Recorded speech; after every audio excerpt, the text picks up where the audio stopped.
Të rinjtë të po orientohen gjithnjë më tepër drejt arsimit profesional në Juglindje. Kjo vjet re nga numri i shtuar i aplikimeve për të regjistruar pranë shkollës teknike profesionale, ndërsa drejtoresha e këtij institucioni shton se të rinjtë po afrohen drejt zanatit duke qenë më afër tregut të punës.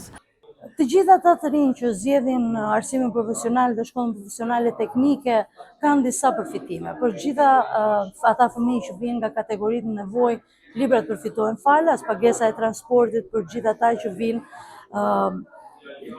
nga zona larg vendodhjes shkollës profesionale ka pagesë dhe për degët prioritare, siç është ndërtimi, ka bursë mujore për gjithë ata që drejtohen në këtë. Përveç librave, trajtohen me bursë edhe kategoritë e tjera në nevojë, siç janë personat në aftësi të krizuar, ata që trajtohen, familjet që trajtohen me ndihmë ekonomike, anëtarët e komunitetit rom dhe egjiptan dhe disa kategori të tjera në nevojë. Andri Shali është në vit të fundit në Shkollën Teknike Profesionale në Korçë. Ai tregon se nëpërmjet arsimit profesional ka nisur edhe punën e një zanat që do të hyjë në punë për të ardhmen e tij. Elektrotehnika, në vit të fundit. Shumë mirë. E disa shokëve që kanë qenë përpara dhe e prindërve, pastaj na mbush menda duke ardhur këtu.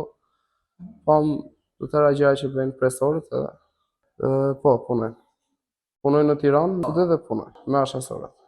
Tërë proceset elektrike që bëjmë atje, bazat i kishim marrë në shkollë e kishim më të lehtë për t'i mësuar. Më shumë për një zanat. Po, se me një zanat edhe që në vit parë se vit dytë fillon vete në biznes dhe ambientohesh me punën edhe kemë të kollajshme kur fillon puna. Në një Shqipëri ku shumë kompani vojnë për profesionistë, shkollat profesionale duke se janë çelësi për të ofruar të rinj në tregun e punës.